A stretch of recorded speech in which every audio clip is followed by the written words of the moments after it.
Vamos conversar aqui no estúdio com a psicóloga Tamara Cardoso sobre um tema muito presente nos dias atuais, que é a solidão urbana, principalmente para jovens que saem da sua terra natal para estudar fora, morar sozinho. E a gente já começa falando com a Tamara sobre esse tema muito importante e relevante. Primeiro, eu quero saber de você, Tamara, o que é a solidão? Seja muito bem-vinda ao Câmara Agora, muito boa tarde. Prazer, Flávio, é um prazer imenso estar aqui.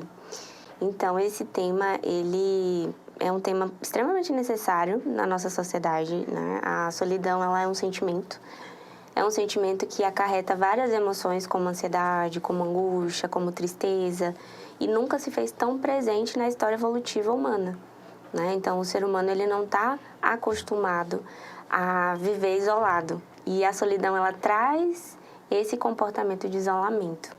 É possível estar cercado de pessoas e me sentir solitário, sentir esse vazio, essa solidão? Sim, total, porque a solidão como sentimento, ela não traz uma resposta direta com a relação com pessoas. Então, estar só é físico, né? Então, eu posso estar sozinha, mas me sentir sozinha. É diferente, né? Então, quando eu estou cheia de pessoas, né? Estou num ambiente que acaba invalidando muitas vezes, né? No centro familiar, às vezes. A gente entra em contato com família que tem gosto, cultura, uma religião diferente da que eu me encontro. Aí, acaba que essa invalidação dos meus gostos pessoais, né? As pessoas acabam não se sentindo compreendidas, acabam se sentindo sós, mesmo estando cheia de pessoas em volta, seja no centro familiar, seja na escola, seja na faculdade, seja no trabalho. Então, a invalidação, ela acaba sendo um peso, assim, também para a sensação de solidão, de se sentir só.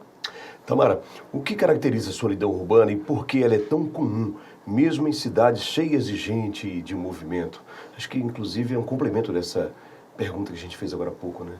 Isso, exato. A caracterização dessa solidão urbana, ela traz justamente consigo a questão de estar numa cidade grande, numa metrópole, você não tem mais o tempo da diferença do interior, por exemplo. Então, você está sempre no trânsito, no trabalho, a correria. Então, você tem contato com muitas pessoas, mas pouca vinculação, pouco contato mais prolongado, mais intenso com pessoas. Então, são relações mais superficiais. Então, acaba gerando uma problemática emocional mais pesada nesse sentido. Agora, o que fazer para evitar esse sentimento de solidão? Talvez estar inserido em um grupo de pessoas que estejam ali praticando esporte, alguma atividade que trabalhe a sua inteligência emocional? Sim, todas essas relações, elas precisam ser construídas, né? Quando a gente sai do interior para uma cidade diferente, é uma mudança muito grande na vida de qualquer pessoa. Então, você precisa entrar em contato com aquilo que faz sentido para você. Eu costumo dizer que, assim, quando você se muda, você leva consigo as suas características para esse lugar. Então, não adianta, às vezes, a gente querer ser inserido em grupos que não faz sentido pra gente. Então, tem gente que pratica esporte, pode estar inserido no esporte, grupos de apoio, mas o primeiro passo, antes da estratégia, eu conseguir identificar que isso acontece. Porque, às vezes, a solidão é um sentimento invisível. Ele é sutil, ele está mascarado ali pela rotina exacerbada de tarefas. Então, quando eu consigo identificar que estou me sentindo só, estou me isolando, esse é o primeiro passo para depois a gente conseguir identificar a estratégia que funcione para cada pessoa. Nos dias atuais, a gente está vendo as pessoas cada vez mais conectadas. Até que ponto as redes sociais podem ajudar em preencher esse vazio que muitas pessoas sentem em estar longe de suas famílias em grandes cidades, grandes metrópoles, como você disse?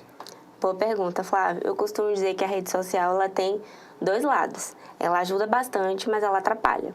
Então, ela ajuda muito quando a gente entra em contato com pessoas, quando a gente se comunica, quando a gente compartilha ali a nossa vida e há uma interação social. Mas ela atrapalha quando a gente coloca todo o foco nessa relação e esquece da relação presencial. Então, um dos pontos da rede social é a comparação, é a frustração. E eu vou além, a curtida, o compartilhamento, o comentário, ele não traz um benefício no sentido de presença, A gente precisa desse contato humano, a gente precisa conversar com as pessoas presencialmente, a gente precisa ter uma relação de proximidade. Até porque o ser humano, ele busca pertencimento. Então, quando a gente não se sente pertencente, a gente se afasta da nossa essência e a gente acaba se isolando. Então, a rede social, ela tem os dois lados. Ela é benéfica, mas também tem um outro lado que acaba proporcionando esse isolamento mais intenso. Para quem é jovem, qual a sua dica para lidar com esse sentimento e não deixar que isso afete no seu ambiente de trabalho e principalmente nos estudos? A gente está cansado de ver histórias de jovens que saem de casa muito cedo para buscar uma vida melhor, vêm para a cidade grande para estudar, enfim. A gente trabalha muito no contexto da aceitação. A aceitação no sentido não de se conformar, mas de reconhecer que você está se sentindo sozinho, que você está num contexto de isolamento, de desconexão das pessoas. Então, o jovem, ele vive muito para fora, ocupado, no automático. Então, às vezes é difícil ele se conectar com a sua essência e aceitar que aquela emoção existe. A partir do momento que a gente aceita, a gente precisa lidar, muitas vezes, com o sentimento de tolerar aquele mal-estar. Entrar em contato com essa emoção gera um mal-estar. E a partir disso, a gente vem com o processo de mudança.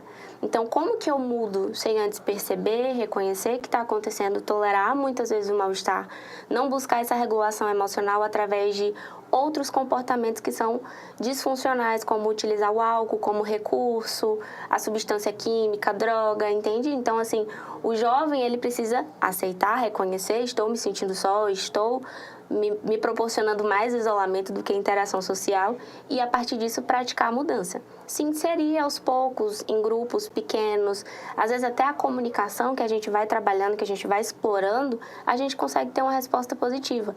Quando você cumprimenta o porteiro, você gera ali um vínculo. Quando você dá bom dia nos lugares que você chega, dá bom dia no elevador, na escada, quando você passa pelas pessoas, quando você se importa.